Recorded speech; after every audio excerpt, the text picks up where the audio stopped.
computers, this older computers is good. Oh, this is Jeff Nyquist, and welcome to another edition of Update Brazil. And with me is special guest William R. Hawkins and my co-host Italo Lorenzon. Hi, Italo. Hello, Jeff. Hello, Mr. Hawkins. It's nice to have you here. Hello, both of you. Good to be back. Yep. Good to be back. And, William R. Hawkins, or Bill Hawkins, is he's a brilliant political analyst and writer and conservative pundit even. And you've been friends with some of the great conservatives of the last century. And that's quite a distinguished background. So I can't help starting off the show by asking you about your thoughts on the Trump transition and Trump's picks.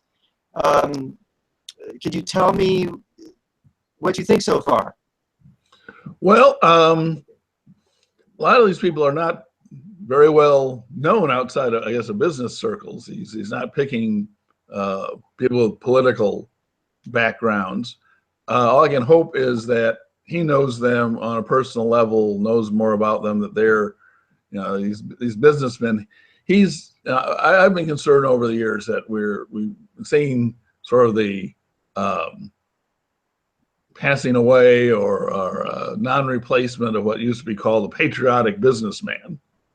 And Trump is apparently still one of these. And I worked for one for a while, Roger Millikan, the great Roger Millikan. And I'm hoping that these other billionaire businessmen that he's picked are of that same dying breed. I mean, they've all been very successful in their businesses, and hopefully this means that they're now self-secure and can devote themselves to the national interest, and not still be tied to, as Trump himself said, hotel occupancy is no longer his main concern. Yeah. That these other people will have the same feeling. I don't know, I'm a little concerned about Tillerson, the Secretary of State, whose name just came out of nowhere. And they've been expanding and contracting that long list of candidates for Secretary of State for weeks. Even my old boss, Dana Rohrabacher, was in the mix for a while. That would have been interesting. He and Trump have a lot in common in terms of their views of the world. I thought he would have been a good choice for that. But I think the timing of the Tillerson appointment was kind of bad from a PR standpoint, because it plays into all this stuff about how the Russians were intervening to rig the election or whatever, and you picked a guy who's gotten a medal from Putin for having made big investments in the Russian oil industry. The timing was not real good on that. But he did have the support of Condoleezza Rice and some other foreign policy heavyweights. Thinks he'll do a good job. So all we can do is keep our fingers crossed. I mean, he knows the world and he knows the players. If he will be able to, I mean, he isn't the owner of Exxon. He just runs it. And a lot of these people I know, they will adopt to whatever position they have. If they're running Exxon, they'll do whatever they need for Exxon. If they're Secretary of State, they'll do whatever they need to fulfill those duties of that office. They take whatever office they have seriously and act in its manner. That's a good point, Bill, because of course Russia is a major player in the oil business. And we have to remember that being in the oil business, one has to, at moments, deal with a country like Russia if one wants to do what the corporation needs.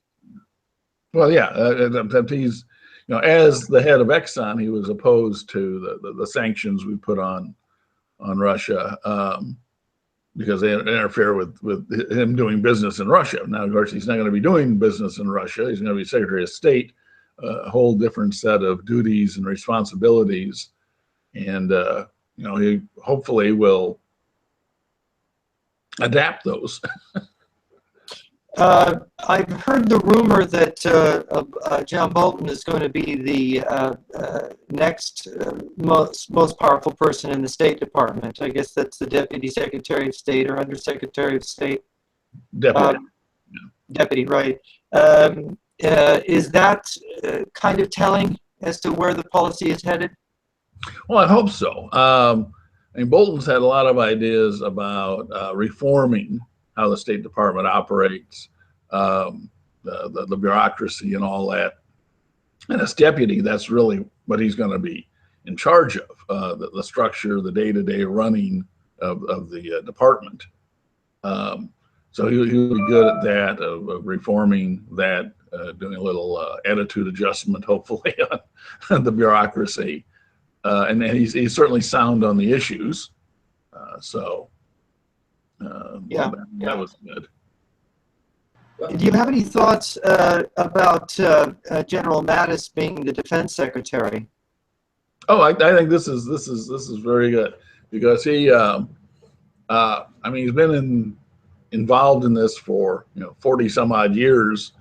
He knows everything about our national security issues. He's apparently a great scholar of foreign policy and defense issues. He put out, I think in 2003, was gotten really a lot of attention over the years, a reading list that professionals should read to be up on what's happening in the world, and a background.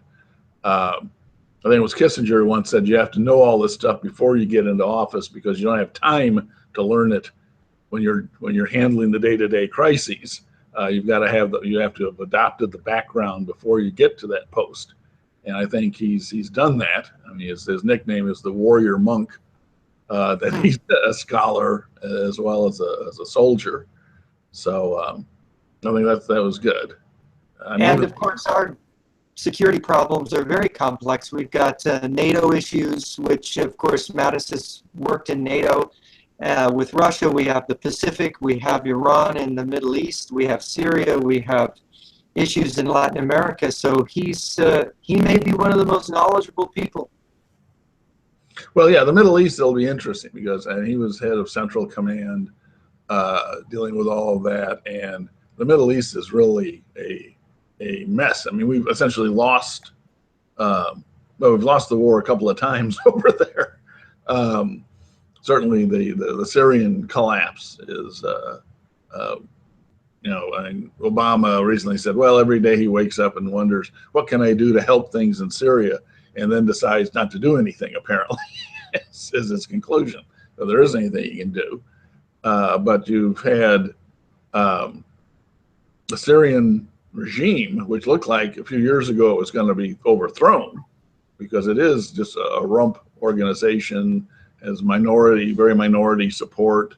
The vast majority of the people in Syria are Sunnis, and Assad is not a Sunni. He belongs to one of the sects related to the Shiites. But it's how many guys with guns that matter. And he has the Hezbollah army to support what was left of the Syrian army that stayed loyal to him. You've got Iranian special ops and other forces involved as well, and then the direct intervention of the Russians. So you had a much more larger organized military force in support of Assad than we were able to put together to oppose him. So we have instead of an army in the field, we have millions of refugees fleeing the field. Yeah. They've got the guns. We've got the guys who don't have the guns who are running away. Yeah, it looks like the Russian intervention has been a success. They have changed the direction of the war. The Syrian government of Assad was losing the war, and now it appears they're winning it. Yeah, they could call on more outside support than the opposition could call on. I mean, even though we had supposedly dozens of countries who were on our side at various conferences, aligned against Assad, calling for Assad to be removed, or that his some kind of transition.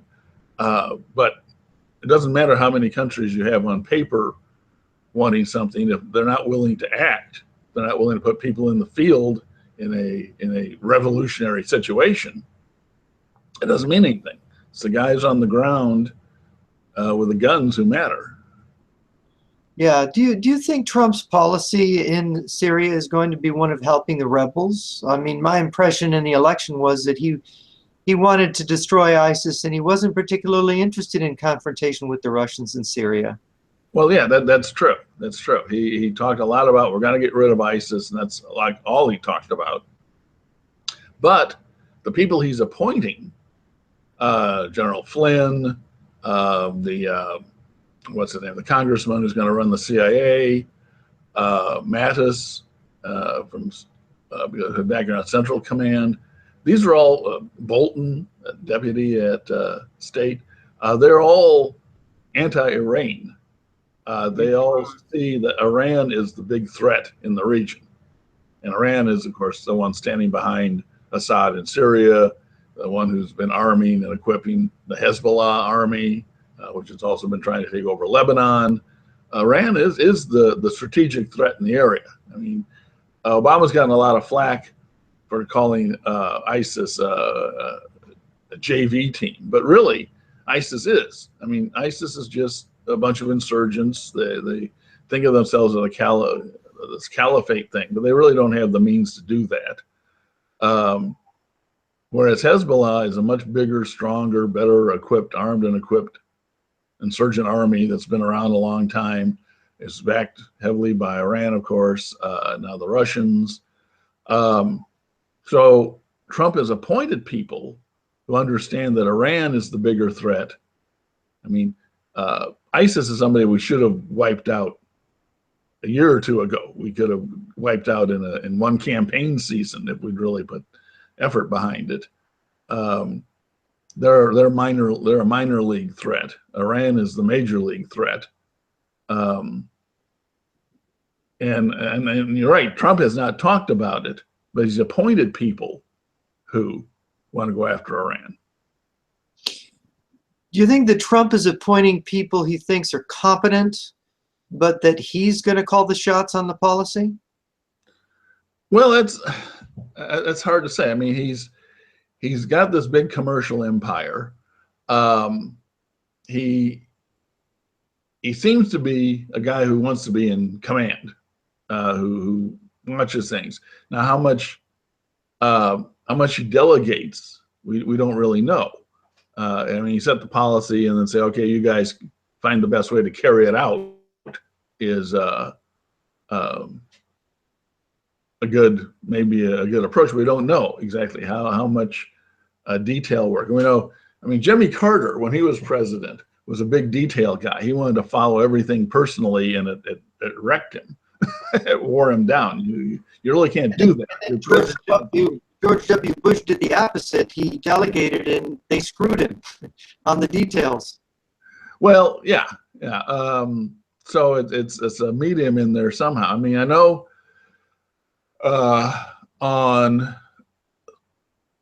I've heard mostly back from people I know who have some contact with the transition and all for domestic affairs. And Trump is really on top of that. He is gung-ho, enthusiastic. Day one, we got to start doing stuff and laying it out and pushing that. I'm sorry, Bill. What affair is that he's gung-ho on? Domestic affairs. Domestic, yes.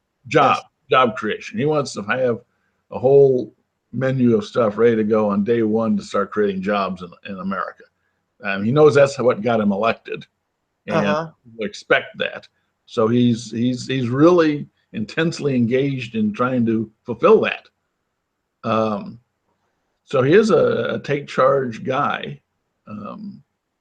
This is going to be different than the Reagan administration, isn't it? It's not going to be. It's going to be more hardcore than Reagan, isn't it? Well, it depends on. I mean, by hardcore. I mean, Reagan had a firm set of beliefs and principles and which people weren't really necessarily aware of at the time. It's a lot of it's come out in years since, that is, his letters and his cars, and a lot of the writing he did over the years, showing his how deeply he thought about these issues. A lot of that didn't come out until after he was gone. Mm-hmm. We don't know whether Trump has any comparable body of thought. So I don't know. Again, we'll have to see. He's very. All I know is he's very enthusiastic. He's got a set of goals that he wants to achieve, and he's got the energy. He certainly has a high energy guy to pursue this. And I also think it's interesting how much the left seems to fear him more than any regular Republican. They've got the number of the Republicans, the establishment Republicans. They don't have his number, and it scares them. Mm-hmm. Yeah, it does seem indeed that they are. Italo, do you have anything, any questions? Yes, Trump has talked extensively during his campaign about renegotiating deals that he's seen as disadvantageous to the U.S. But in your opinion, how does it risks isolating U.S. in the international scenario, especially now that Russia is reclaiming its power as a superpower, its position as a superpower? Do you see that it is a risk of that happening? Well, I don't. If he's actually going to be engaged in negotiating, and that's his most strong point is the art of the deal, his ability to negotiate deals. Then you're not being isolated. You're engaging people. You're not walking away from stuff. You're trying to change it, work out something better. So he'll be engaged in things. I mean, he got a lot of. There was a couple weeks ago stories about it, because he said he wasn't going to rip up NAFTA, that he was going to renegotiate NAFTA. And people say, oh, he's going back on his campaign promises, blah, blah, blah. Well, no. If you go back and look at his campaign website, that's what he said. He was going to renegotiate NAFTA. He didn't say he was going to walk away from it or rip it up. He was going to renegotiate. That was his official position throughout the campaign. Now, the one he was going to walk away from is a Trans-Pacific Partnership Agreement, which really hasn't been implemented yet anyway. So NAFTA, you'd have to renegotiate because it's been on the books for so long, and there's so much involved already operating under it. You would have to change it. You couldn't just abandon it or flush it down the tubes. You'd have to work your way through it and try and make it work better. But that's again what he said he would do during the campaign. Mm-hmm. Yeah, that's interesting. You're touching on the Trans-Pacific Agreement. It does seem, with his call to Taiwan, that he's signaling that he's really going to take a line on China that is going to, they're going to have to basically reconfigure the whole relationship, because he's not just giving them automatic priority and automatic advantage, as previous presidents, I think, have done ever since Reagan. Well, yeah, this is interesting because, and I wrote a column on this. Let me plug write a lot for a group called FamilySecurityMatters.org, and I did a column last week on the Taiwan call and the situation in Asia. And apparently this was not just something out of the blue, or that the president of Taiwan called him and he picked up the phone and didn't think about what the larger thing. This is apparently, and Robert Dole was involved in this, in setting up ties of some kind, communications between the Taiwan government, the new Taiwan government, who was elected in January, with the Trump organization, and been doing this for months, working on setting this up. And I think it's a good thing. I've been to Taiwan several times. I love Taiwan. The people are warm, friendly, very, very American, pro-American. You can get around Taipei very easily because everything is in both Chinese and English.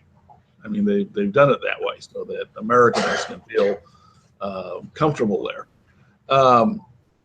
But the media, well, several points. The media attention on this has all talked about the one China policy and it's going to make China upset.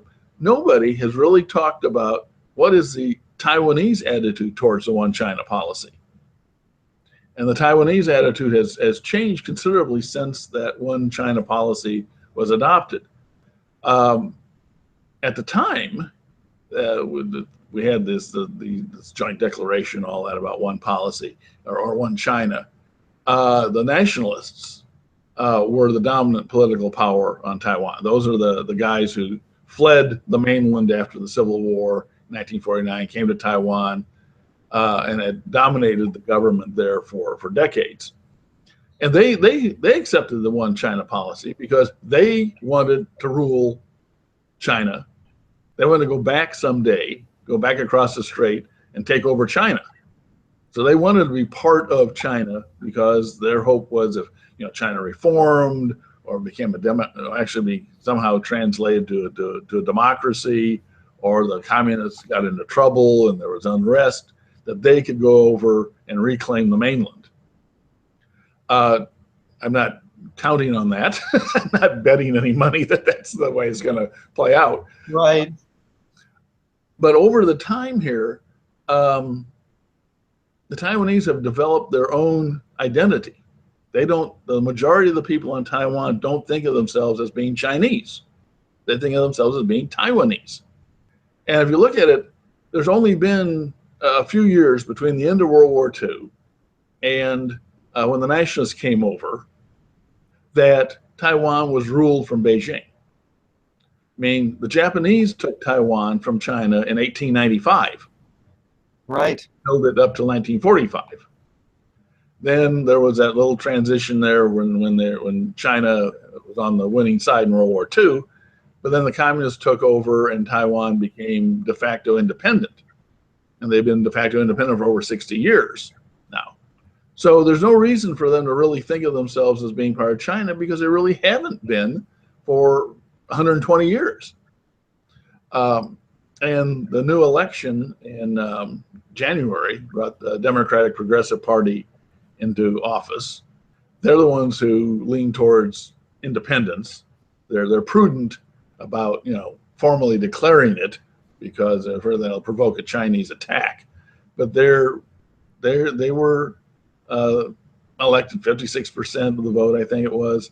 The nationalists had fallen into the 30s for support because President May, who did serve 2 terms, he did get reelected to a 2nd term, but he was falling in support all through that period, especially in the 2nd term, because he was considered to be too friendly to the mainland, mainly because of business interests. A lot of the business people on Taiwan, I mean, it's sort of like here in the United States, they say China's this big emerging market, and for Taiwan, the businessmen see it as a labor market because it only got a small island. They'd like that big, large, cheap workforce across the strait. So a lot of business interests have been pulling for closer ties to the mainland. But that worried most of the people on Taiwan because they were afraid that they were going to be absorbed by this. And certainly the Beijing government was using these ties to try and pull them in so they could absorb them. So May lost ground, and the DPP has won the last election. And this reflects general polling too. There's, maybe 60% or so of the Taiwanese people formally reject being ever united with the mainland. Mm-hmm. There's another group that are undecided, and you get down to something like less than 10% or 10% give or take who want to rejoin or China. So you have there's no support on the island for rejoining China. There is a political party that favors that, but they got like 13% of the vote in the election. I mean, so there's no support there, and you wouldn't expect there to be. Taiwan's a very prosperous, free, democratic place. People don't generally give that up voluntarily to go join a dictatorship that they know is not going to treat them well. Right. And how can they? Hold on a second. Somehow I'm echoing now all of a sudden. How can the Taiwanese then regard this building up of the Chinese naval position in the South China Sea, which tends to form the outline of a future blockade of Taiwan? This has got to be disturbing to them militarily. They've always had to depend on us to protect them from that fate. I mean, we sell them some weaponry, some older warships. They've asked for submarines. They asked for submarines a long time ago. We haven't been able to figure out a way to get them submarines. But they are worried about that. But then everybody in the South China Sea, along with the first island chain, that goes from Japan down through the Philippines, Taiwan, the Philippines, down to Singapore, Indonesia, the first island chain. The mainland, the Beijing government claims the whole South China Sea belongs to them, the whole thing. There are no such thing as international waters officially to China. It's all their sovereign territory. And they've been building these little islands out there, basing aircraft and missiles on some of the larger ones to claim this. Now they've lost in the international courts on this. There's no legal claim or historic claim, because that's what they're based on. They're not. They've sort of rejected the Law of the Sea treaty, that the UN Law of the Sea conference. They've rejected that, except for where they think it's useful, by claiming that they own 200 miles around anything that they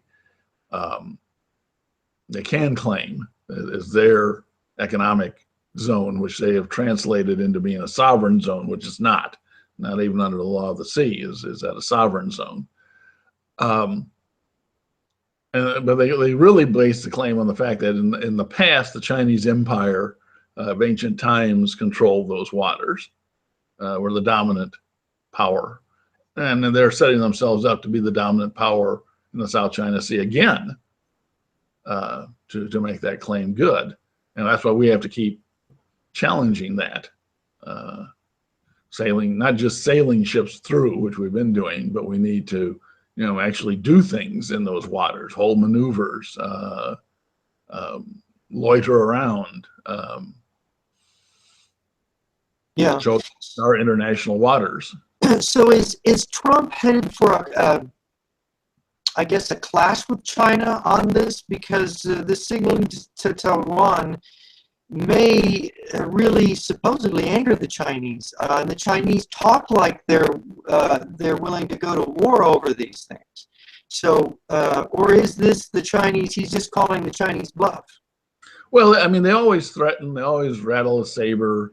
I mean, when back in '96, when Clinton sent carrier groups through the Taiwan Straits to demonstrate our support for Taiwan, the Chinese were claiming that they would blow up Los Angeles. They'd have a nuclear strike on us in retaliation. Of course, they didn't do that.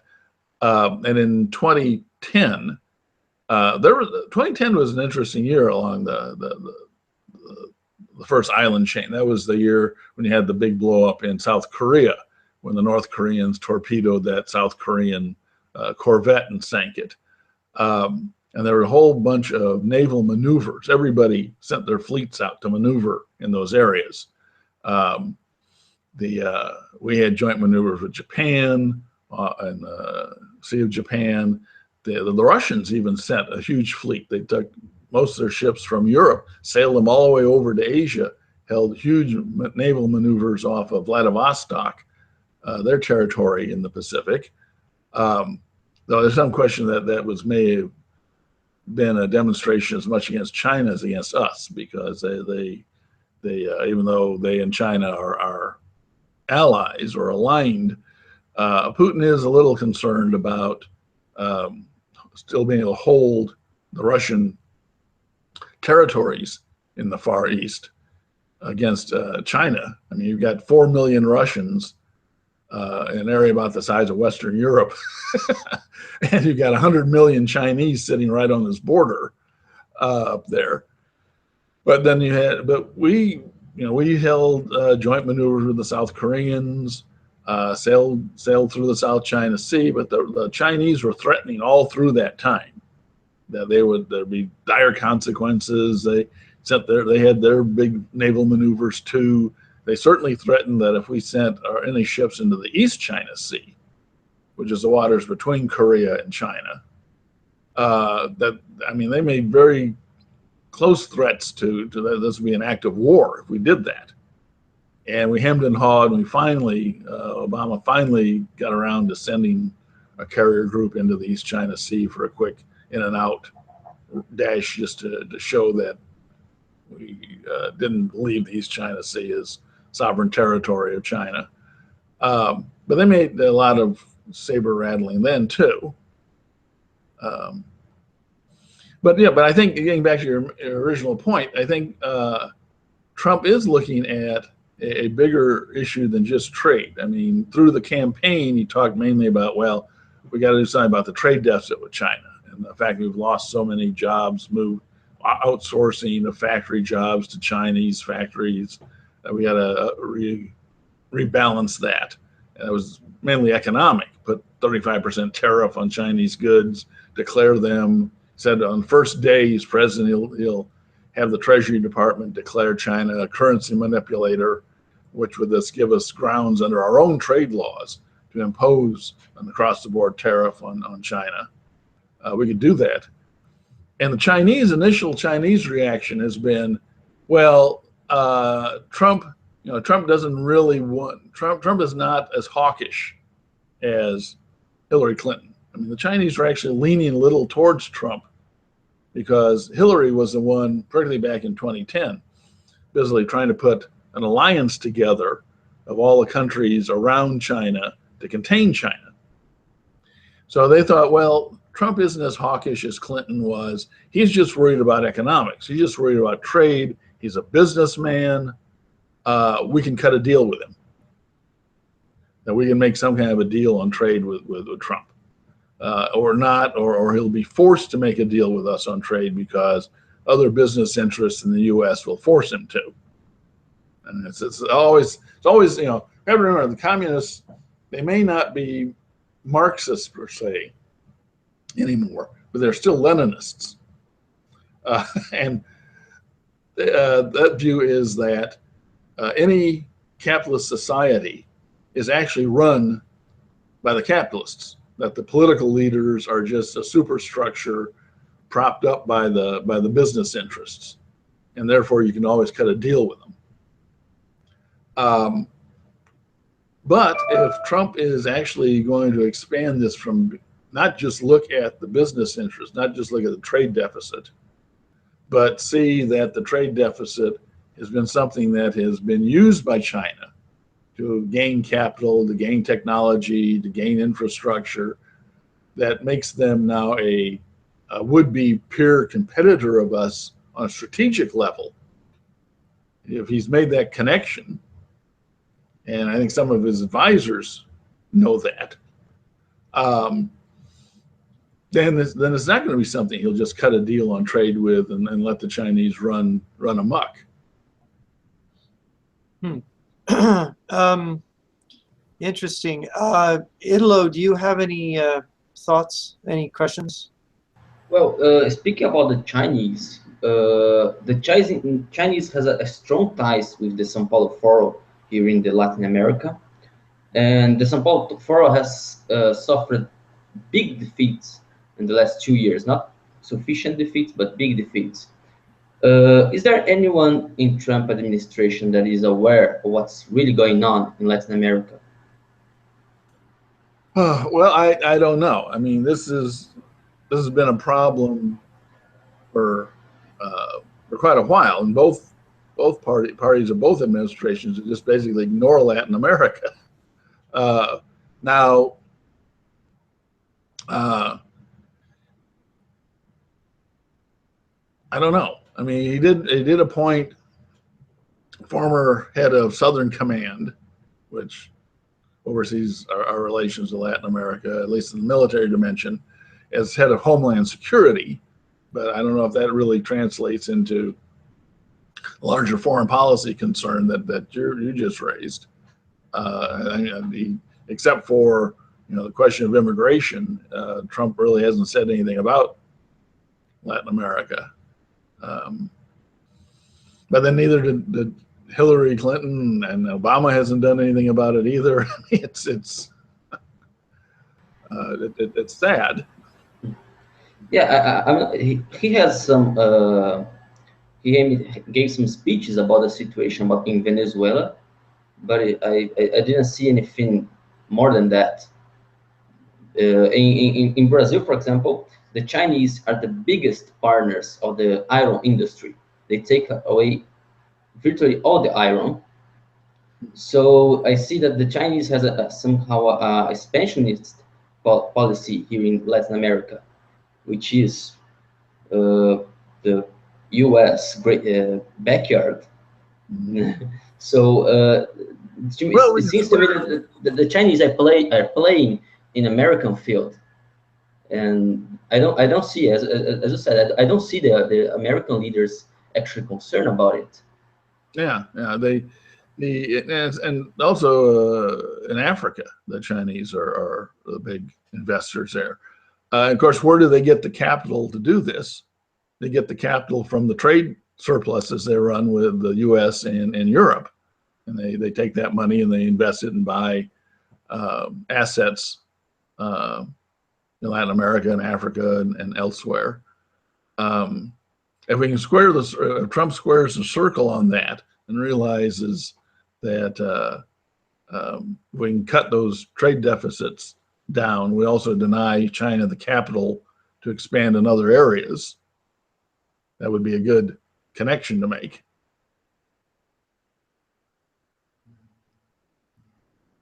We have to worry about them buying up assets in the United States too, for that matter.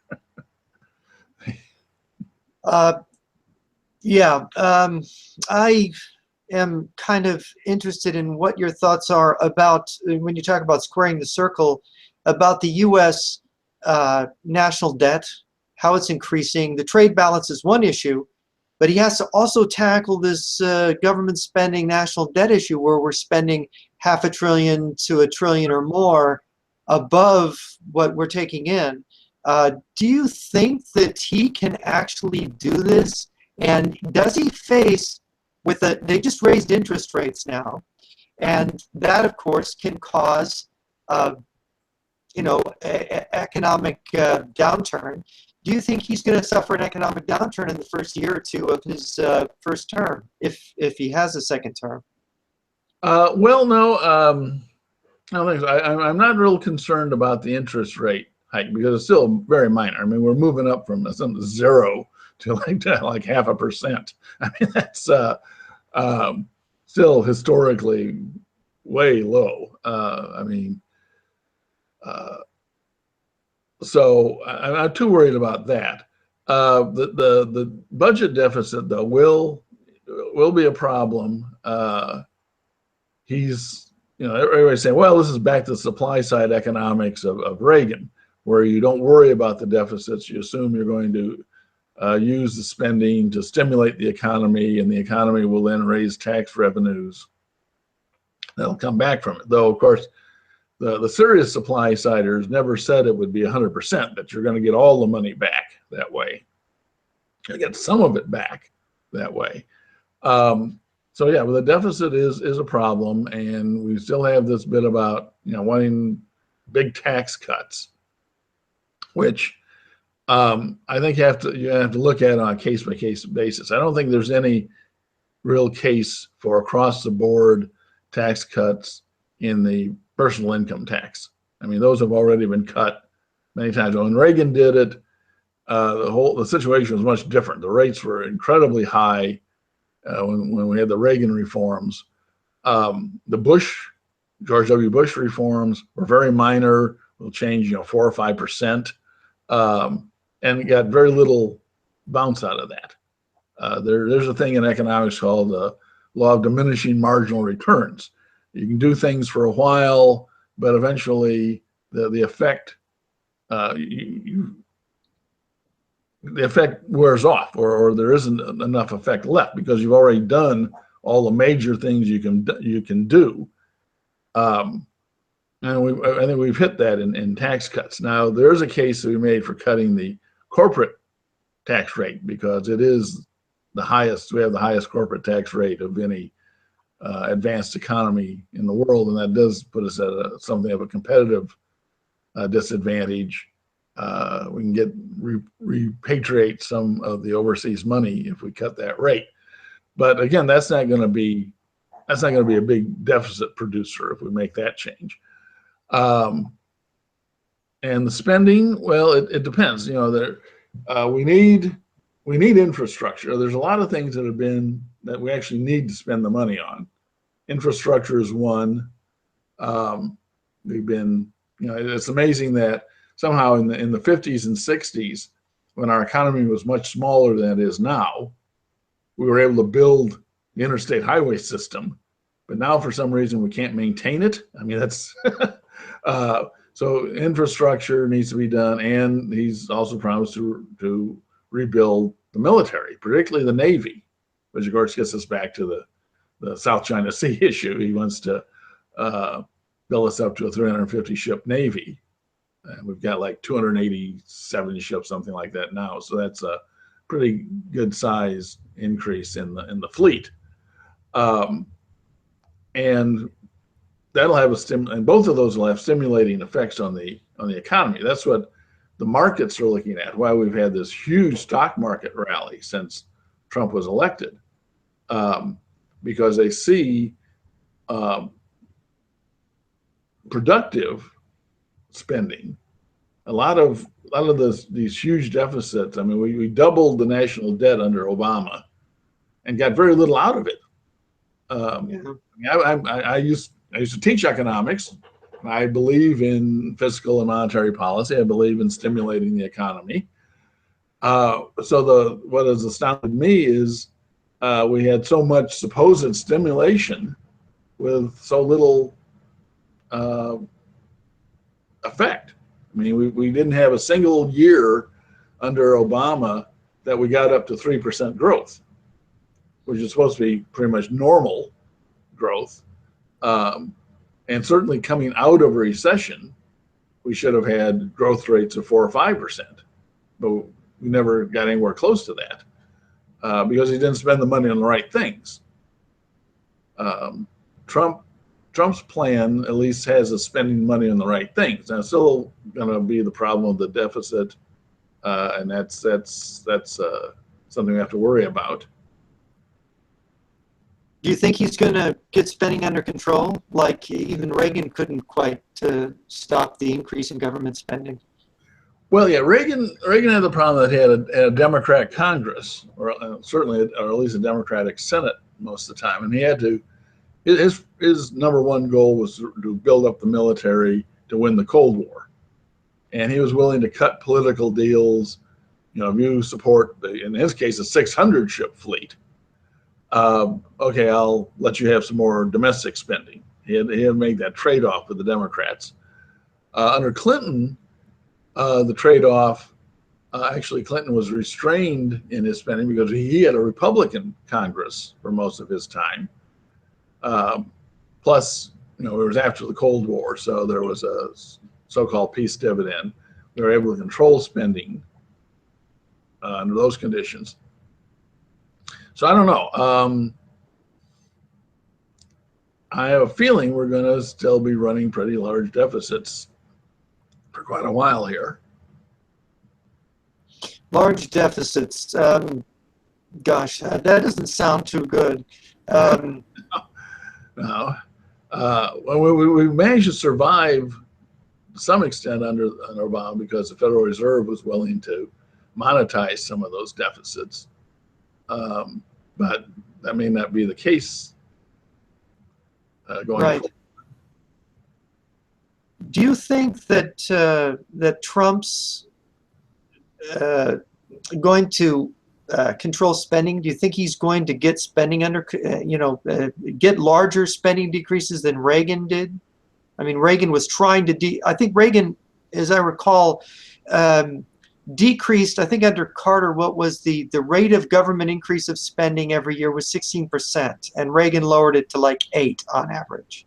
That was a statistic that sticks in my mind. Do you think Trump's going to do better than that? Well, Reagan was able to do that because the economy was behaving better after he got out of the recession he inherited. And we got into a growth situation. Under Carter, I mean, Carter, the economy was a mess the entire time he was president. I mean, so you're going to have more fiscal problems under Carter. But, you know, Trump has promised he's not going to do anything, not going to fix or reduce the Social Security program, which is currently sort of self-funding, but won't be if it's not taken care of. We have to either raise Social Security taxes or delay retirement age, something. But he says he's not going to touch that. And he wants the military build up, and he wants the big infrastructure program to create jobs. It depends, I think, on what else he does that helps the economy. Deregulation. In fact, Trump himself has said that talking to people in business, he's discovered that it's not taxes that are the main problem, that it's regulation that's the problem. And you can fix regulation without changing the budget deficit. And it might take pressure off of cutting taxes if business is selling, well, taxes aren't the problem, regulation is. Shift the focus. That'd be more productive, I think, because again, I think we've pretty much run the course on tax cuts as being a stimulus. We've done about all we can in that direction, but reducing regulation would have a better effect and get some growth without upsetting the budget. Would be a better approach. Yeah, Italo, do you have any thoughts? Any more questions? Sorry. Well, actually, I'm very, very out of information about the American economical situation, but it's very alarming that we see a growth of debt in U.S. In Brazil, we have the same situation, and we are near breakdown here in Brazil. So, Mr. Hawkins, do you think that the U.S. can hold it for how long? This growth of that debt? How long do you think that the U.S. can stand this policy of growing debt? Oh, growing debt. Oh, well, I don't know. I mean, the numbers look pretty scary. And even, you know, and we're only talking about reducing the pace that we go further into debt. I mean, nobody is talking about running surplus budgets and paying any of this off. It's a question of, do we run up the debts faster or slower? We're still running up the debts either way. And that's disquieting, because if you want growth, you have to have capital investment. And you know, this is what bothered me. Even back in the Reagan days, I argued against the supply side argument back then. I was more of an academic economist back then. But I remember one night sitting with some friends of mine up in Chicago arguing about this, because they were all for anything Reagan wanted to do was great with them. And I said, well, you know, I like Reagan, but this isn't, you know, you're not going to generate enough money here. And the odd thing is that before the supply siders came along, we had won the argument. Conservatives had won the argument thanks to people like Milton Friedman and then other conservative economists, had won the argument about debt on this, because I remember teaching this to my classes. The crowding out theory had pretty much won the day.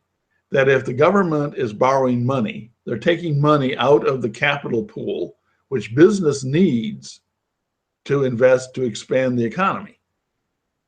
And that's the real, if you really want to talk about the supply side is expanding your productive capacity. And you need capital to go into the private sector to do that. Capital going into the government sector doesn't do that. There are, you can talk about capital budgeting, and if the government's borrowing money to build highways or build up a navy or something, that's capital expenditure. But if you're borrowing money just to spend it on day-to-day programs, then that's not productive.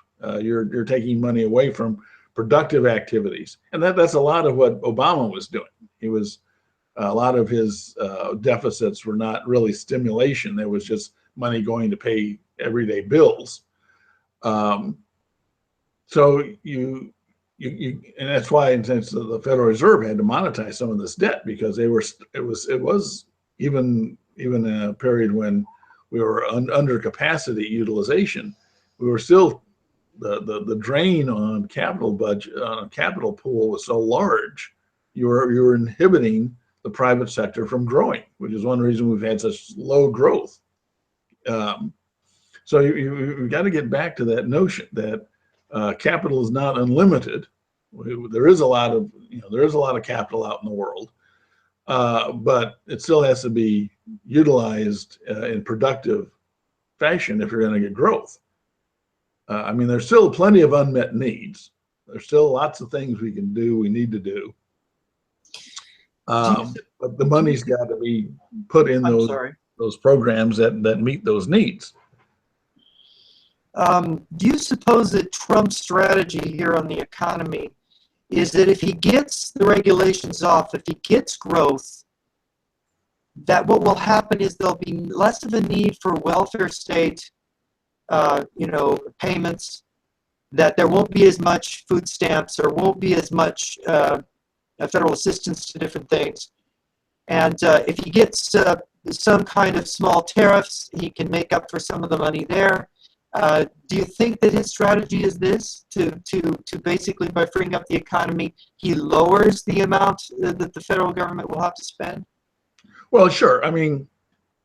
That's all supply side notion, or economic growth motion, is that if you put people to work, they start paying taxes in rather than drawing benefits out of the budget.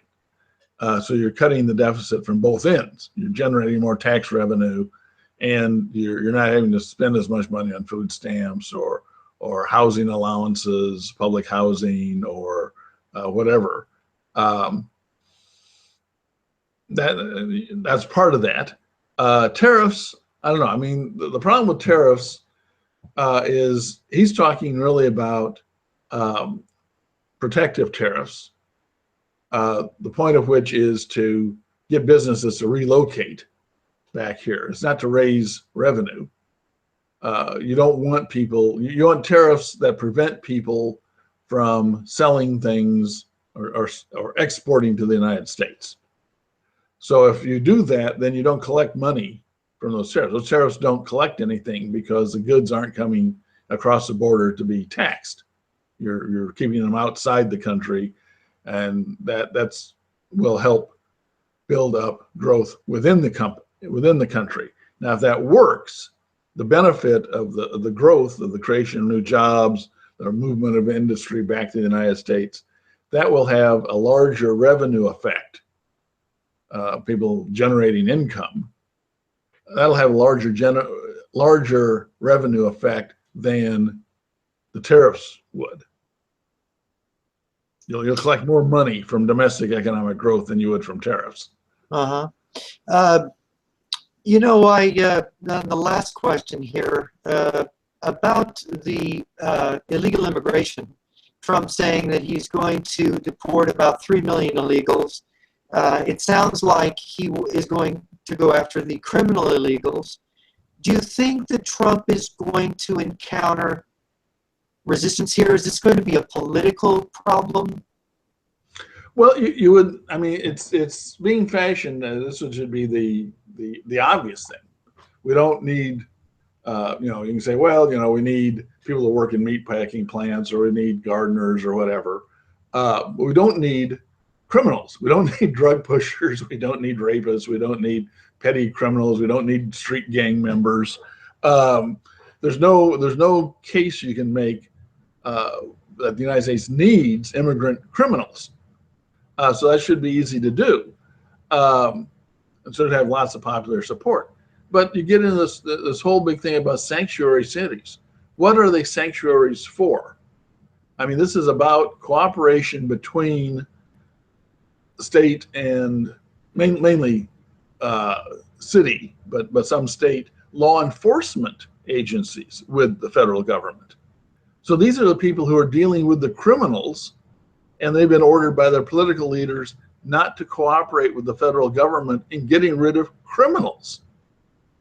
I mean, the sanctuary cities aren't really about protecting, you know, the gardener or the guy who's you know, standing on a street corner saying, you know, I'll you know, be picked up to go out and do day labor somewhere. It's the sanctuary, the actual how the sanctuary cities work is protecting the criminals, because it's the police pick somebody up for a local crime, and they're not allowed to turn them over to the federal immigration people to be deported. So Trump is in a situation where he's going to be in conflict as the president and the federal administration with some local governments that don't want to enforce this. How do you think that's going to shake out? Well, I mean, it should have massive public support, because he is aiming for the criminals. You're not going to be able to parade, you know, some typical family here who's been here for, you know, 10, 12 years and got the dream kids and all that, where you get sort of where you can build on sympathy for this poor little family that hasn't done anything. These are the criminals, and I think you're going to get a good public support. It's a wise approach to take to this, because people are going to ask, why are you sheltering criminals? Why won't you let the police, when they arrest a guy for being a drug dealer or a murderer even, why can't they be turned over to the federal government and thrown out of the country? Why do we need criminals? Yeah, that's a pretty smart approach, isn't it? Yeah, good. Should be a good political campaign you can make here. Yeah, it's interesting to watch that. Italo, any last thoughts or concluding questions? No, I've been very delighted with so much information. Mr. Hawkins, I'd like to thank you for being here with us, and I will leave you with that, Jeff. Yeah. Well, we would like to thank you, Bill Hawkins, for joining us. To the viewers, if you like this video, be sure to click the thumbs up button. And I want to thank you, Bill, for joining us. This has been a very educational and a wonderful interview. Oh, yeah, thank you. This is always fun. Yeah. A little more often. Yeah, well, sure. We're going to have you on again for sure.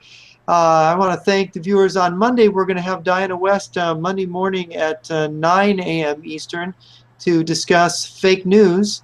And until then, you know, Merry Christmas and best wishes for the holidays. Oh, yes. This is Update Brazil. I'm Jeff Nyquist, and we'll see you next time.